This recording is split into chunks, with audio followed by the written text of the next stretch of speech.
آج کی کہانی ہے پھولوادی۔ اس کے ارد گرد رنگ برنگی گھیردار فراقیں پہنے بہت ساری پریاں تھیں۔ وہ حیرانی سے انہیں دیکھ رہی تھی۔ پیاری لڑکی، تمہارا نام کیا ہے؟ فیروزی فراق پہنے ایک پری مسکراتی ہوئی اس کی طرف بڑھی۔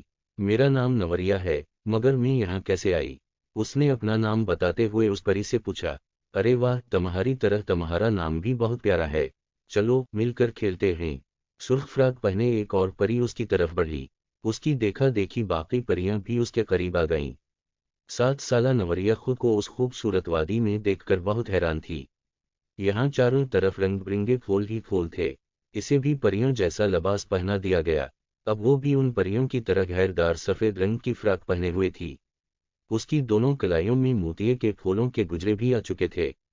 نوریا پریوں سے بالکل بھی نہیں ڈر رہی تھی۔ وہ خوشی سے جھوم رہی تھی اور ساری پریاں بھی اسے خوش دیکھ کر ہنس رہی تھیں۔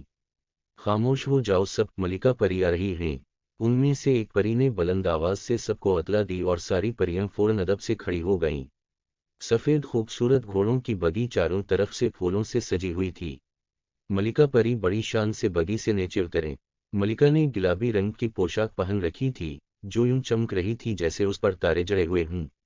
ملکہ پری اس کے پاس آ کر ٹھہر گئی۔ خوش آمدید پیاری لڑکی، کہو کیسا لگا ہماری پھول وادی میں آ کر؟ ملکہ پری نے بہت نرم لہجے میں نوریا سے پوچھا۔ نوریا بہت حیران تھی، بولی، بہت ہی اچھا لگ رہا ہے۔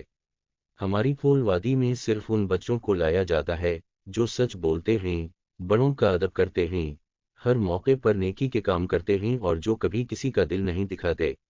علامت واوین، مگر یہ سب آپ کو کیسے پتا؟ وہ پوچھے بنا نہ رہ سکی۔ ہماری پھول وادی کے آس پاس جتنے گاؤں ہیں، ہم وہاں رہنے والوں کی خبر رکھتے ہیں۔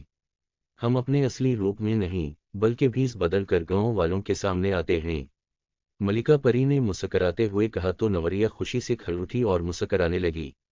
ملکہ نے اشارہ کر کے ایک پری سے اس کے لیے بہت سارے تحفے منگوائے۔ نوریا نے ملکہ پری کا شکریہ ادا کیا۔ ملکہ مسکراتے ہوئے واپس اپنی بگی میں بیٹھ کر پرستان کی طرف چلی گئی۔ دفتن پھول وادی میں بارش ہونے لگی، ٹھنڈی اور ہلکی ہلکی بارش۔ تمام پریاں خوشی سے جھومنے لگیں۔ نوریا ایک درخت پر لگے جھولے پر بیٹھ کر جھولا جھولنے لگی۔ ایک پری نے کھلکھلاتے ہوئے اس کو زور سے جھولا جھلایا اور وہ ہنستے ہوئے اپنی آنکھیں بند کر کے بارش اور جھولے کا مزہ لینے لگی۔ نوریا، اٹھو، صبح ہو گئی ہے، اسکول بھی جانا ہے تمہیں۔ اپنی امی کی آواز پر نوریا نے ایک دم سے اپنی آنکھیں کھولیں۔ امی اس کے چہرے پر پانی کے ہلکے ہلکے چھینٹے مار رہی تھیں۔ نوریا نے حیرانی سے خود کو چارپائی پر لیٹا دیکھا اور مسکرانے لگی۔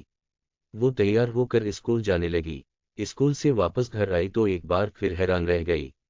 چارپائی پر رنگ برنگے چمکدار کاغذوں میں لپٹے بالکل ویسے ہی تحفے رکھے تھے جیسے ملکہ پری نے اسے دیے تھے۔ امی، یہ سب کہاں سے آئے؟ اس نے اپنی امی سے پوچھا۔ یہ تمہارے چھوٹے ماموں نے تمہارے لیے دبئی سے بھجوائے ہیں۔ پیارے بچوں، چینل کو لائک کرنا مت بھولیے گا۔